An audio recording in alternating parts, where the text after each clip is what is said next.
Assalamualaikum warahmatullahi wabarakatuh. Bertemu lagi dengan Bu Anggi. Hari ini kita akan belajar tentang bab selanjutnya, yaitu relasi dan fungsi. Pada kelas 7, kalian telah mempelajari himpunan, persamaan linear, dan operasi aljabar. Nah, konsep-konsep tersebut akan kalian gunakan lagi dalam memahami relasi dan fungsi. Coba diingat dan dipelajari lagi ya. Nah, selanjutnya, hari ini kita akan belajar tentang yang pertama relasi, yang kedua fungsi, dan yang ketiga perbedaan antara relasi dan fungsi. Kita akan mempelajarinya satu persatu. Yang pertama adalah relasi. Dalam relasi, kita akan belajar pengertian relasi itu apa, kemudian bagaimana cara menyatakan relasi itu sendiri. Nah, di sini terdapat suatu permasalahan. Ini merupakan gambar suasana kantin sekolah. Pada jam istirahat di kantin sekolah, Ima, Dwi, Arini, Andri, dan Indah duduk melingkar pada suatu meja. Mereka memesan beberapa jenis makanan dan minuman yang tersedia di kantin. Ima memesan bakso dan es jeruk, Dwi memesan bakso dan es teh, Arini memesan soto dan es jeruk, Andri memesan es teh, kemudian Indah memesan es jeruk. Nah, coba kalian pahami. Di sini semuanya memesan. Jadi, kata memesan ini menghubungkan antara himpunan anak, yaitu Ima, Dwi, Arini, Andri, Indah, dengan himpunan makanan dan minuman. Nah, makanan dan minumannya apa? Yaitu bakso, soto, es teh, dan es jeruk. Jadi, kata memesan itu adalah relasi yang menghubungkan himpunan anak dengan himpunan makanan dan minuman. Nah, dari permasalahan tadi, kita dapat mengetahui pengertian relasi. Apa itu relasi? Relasi dari himpunan A ke himpunan B adalah sebuah aturan yang menghubungkan anggota-anggota himpunan A dengan anggota-anggota himpunan B. Dari contoh tadi, kata memesan itu menghubungkan antara himpunan anak dan himpunan makanan minuman. Begitu ya. Kemudian yang selanjutnya. Nah, setelah kita mengetahui apa itu relasi, apa itu pengertiannya, kita akan mempelajari bagaimana cara menyatakan relasi itu. Nah, di sini terdapat gambar pedagang buah-buahan dan pembeli. Budi, Wahyu, Mukti, dan Anton adalah pedagang buah yang menggelar dagangan di pasar. Budi menjual pisang dan mangga, Wahyu menjual semangka, Mukti menjual pisang dan jeruk, serta Anton menjual pisang, mangga, dan jambu. Ini ya. Nah, jika kita misalkan himpunan A itu adalah himpunan orangnya, yaitu pedagangnya, maka himpunan A itu berisi Budi, Wahyu, Mukti, dan Anton, dan himpunan B itu adalah buahnya. Jadi, himpunan B-nya pisang, mangga, semangka, jeruk, dan jambu. Maka dari himpunan A dan himpunan B ini dapat dibentuk relasi antara anggota-anggota himpunan A dengan anggota himpunan B. Nah, ada beberapa cara menyatakan relasi. Bagaimana menyatakan relasi dua buah himpunan? Yang pertama menggunakan diagram panah, yang kedua menggunakan himpunan pasangan berurutan, dan bisa juga menggunakan diagram kartesius.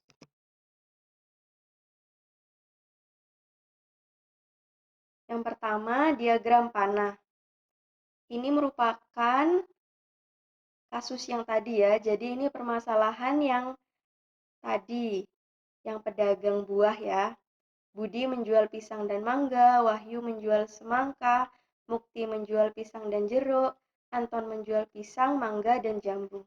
Nanti ini kita akan menyatakannya dalam diagram panah.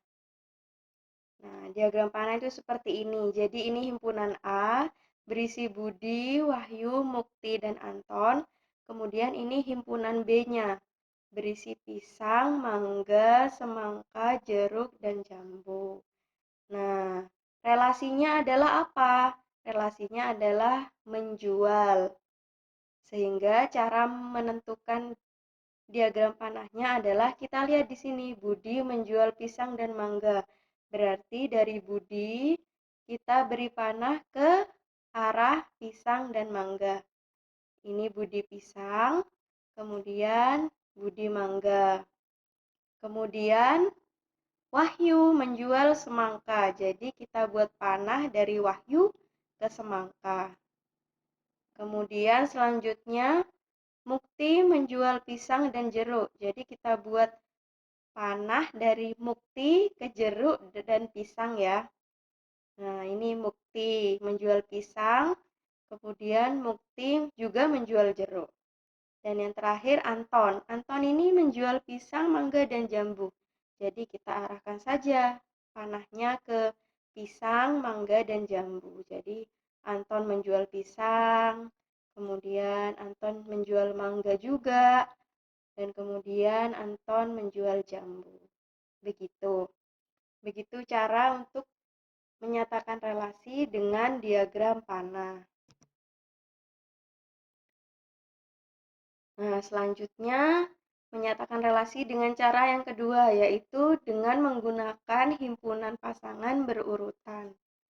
Jadi ini sama, permasalahan yang tadi sama, kita akan menyatakannya dengan himpunan pasangan berurutan. Jadi susunannya adalah seperti ini. Ini Budi menjual pisang dan mangga. Cara penulisannya adalah Budi pisang, Budi mangga. Kemudian Wahyu menjual semangka. Jadi cara penulisannya Wahyu, semangka. Kemudian Mukti menjual pisang dan jeruk. Kita tulis saja Mukti, pisang.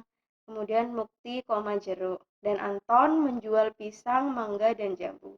Kita tulis saja dalam kurung Anton, pisang, Anton, mangga, dan Anton, jambu.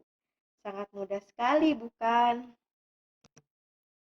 Kemudian, cara yang ketiga adalah menyatakan relasi dengan diagram Kartesius.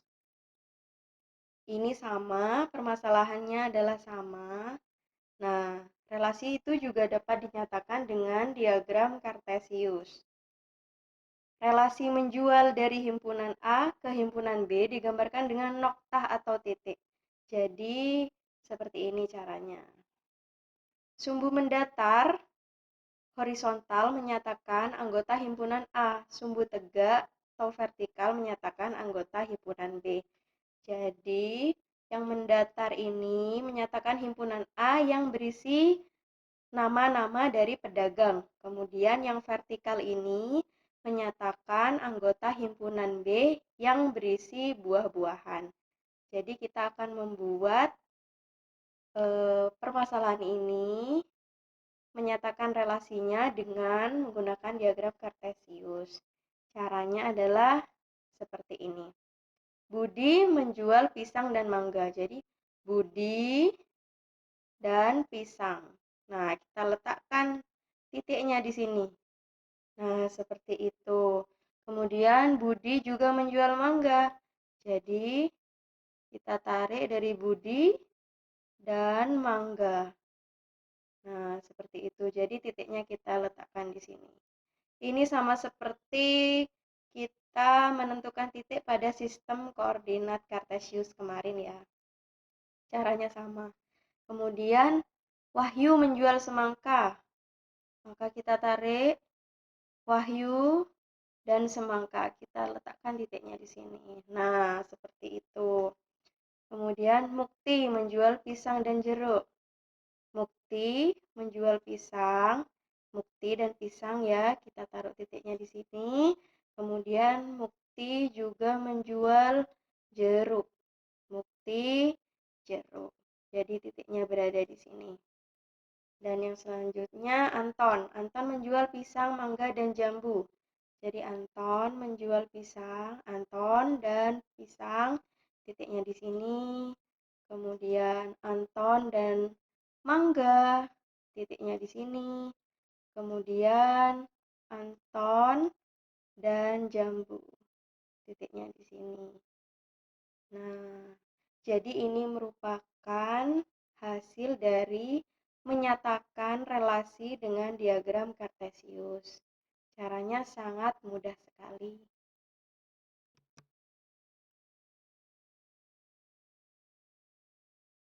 Untuk selanjutnya, kita akan belajar fungsi. Kita akan belajar pengertian dari fungsi itu apa. Jadi, saya punya contoh dari fungsi. Jadi ini merupakan himpunan A dan himpunan B. Relasinya adalah lahir pada bulan. Sehingga di sini di himpunan A terdapat Made, Cindy, Carlos, Ridwan, dan Meta. Di himpunan B terdapat bulannya, yaitu Januari, Maret, Juli, Agustus, dan Desember. Ini Made lahir pada bulan Maret, kemudian Cindy lahir pada bulan Januari, Carlos lahir pada bulan Desember, Ridwan lahir pada bulan Januari, dan Meta lahir pada bulan Agustus. Nah, relasi lahir pada bulan ini menghubungkan antara himpunan A ke himpunan B. Kemudian, setiap siswa mempunyai bulan kelahiran. Pasti ya, karena setiap orang itu mempunyai bulan kelahiran. Kemudian, setiap siswa tepat mempunyai satu bulan kelahiran. Tidak mungkin jika satu siswa memiliki 2 bulan kelahiran atau lebih, ya kan? Jadi, setiap siswa tepat mempunyai satu bulan kelahiran. Nah, himpunan A yang terdiri dari Made, Cindy, Carlos, Ridwan, dan Meta itu disebut dengan domain atau daerah asal. Kemudian himpunan B yang terdiri dari Januari, Maret, Juli, Agustus, dan Desember itu disebut kodomain atau daerah kawan. Kemudian anggota B yang mempunyai hubungan dengan anggota A yaitu Januari, Maret, Agustus, dan Desember itu disebut range atau daerah hasil. Jadi hasilnya saja yang ada hubungannya dengan A. Juli kan tidak termasuk karena tidak terpilih, jadi Juli tidak masuk pada daerah hasil. Nah, dari contoh tersebut, apakah kalian dapat mengetahui apa itu pengertian fungsi? Nah, pengertian fungsi adalah suatu relasi dari himpunan A ke himpunan B disebut fungsi jika setiap anggota himpunan A mempunyai tepat satu pasangan pada himpunan B. Jadi, hanya satu pasangan pada himpunan B. Jadi, A itu tidak boleh mempunyai 2 pasangan pada himpunan B. Jadi, hanya satu pasangan saja dan itu baru disebut dengan fungsi. Nah, kita akan mencari tahu perbedaan relasi dan fungsi itu apa. Untuk relasi itu setiap anggota himpunan daerah asal boleh mempunyai pasangan lebih dari satu atau boleh juga tidak memiliki pasangan. Sedangkan dalam fungsi, setiap anggota himpunan daerah asal dipasangkan dengan aturan khusus. Nah, aturannya itu apa? Aturan tersebut mengharuskan setiap anggota himpunan daerah asal harus mempunyai pasangan dan hanya tepat satu yang dipasangkan dengan kodomain. Jadi kalau relasi itu bebas, jadi dari himpunan asal itu boleh mempunyai pasangan, boleh tidak, itu relasi. Relasi juga dari anggota asal itu juga boleh memiliki lebih dari satu pasangan. Nah, sedangkan fungsi ini harus satu. Jadi, setiap anggotanya harus memiliki pasangan dan hanya satu. Jadi dapat disimpulkan bahwa setiap relasi itu belum tentu fungsi, namun setiap fungsi pasti merupakan relasi. Coba kalian pahami ini. Nah, Bu Anggi punya contoh. Di antara relasi-relasi yang ditunjukkan oleh diagram panah pada gambar berikut, manakah yang merupakan fungsi dari himpunan A ke himpunan B? Nah, ini contoh yang pertama. Kira-kira apakah ini fungsi? Coba dilihat, apakah relasi ini merupakan fungsi? Coba diamati. Ya, relasi ini bukan merupakan fungsi karena pada daerah asal ada satu anggota yang memiliki dua pasangan, yaitu satu. Satu ini memiliki dua pasangan, yaitu A dan B. Padahal fungsi kan harusnya memiliki satu pasangan saja dan tidak boleh lebih. Jadi ini bukan merupakan fungsi. Kemudian contoh yang kedua, apakah ini fungsi? Ya, ini merupakan fungsi karena setiap anggota daerah asal ini memiliki satu pasangan. Ini merupakan fungsi ya. Walaupun yang daerah asalnya ini sama dipilihnya, ini tetap merupakan fungsi karena yang terpenting adalah pada daerah asal. Daerah asal ini tidak boleh bercabang, tidak boleh memiliki dua daerah kawan. Jadi harus satu dan harus memilih semuanya. Misalkan tiga ini tidak memilih, berarti ini juga bukan merupakan fungsi. Karena fungsi itu adalah setiap anggota dari himpunan asal itu harus memiliki pasangan dan hanya boleh satu. Ini adalah fungsi. Kemudian contoh yang ketiga. Apakah ini fungsi? Ya, ini merupakan fungsi. Sama ya, setiap anggota ini memilih dan hanya satu pasangannya. Meskipun seluruh anggota ini memilih satu di anggota kawan, itu tidak apa-apa, asalkan dari anggota asal ini tidak bercabang hanya satu. Ini kan satu, ini juga satu, satu, satu. Beda dengan yang ini ya.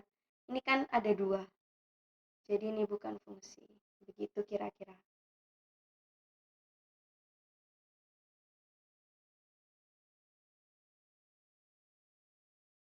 Itu tadi pembelajaran kita pada hari ini. Terima kasih dan semoga bermanfaat. Assalamualaikum warahmatullahi wabarakatuh.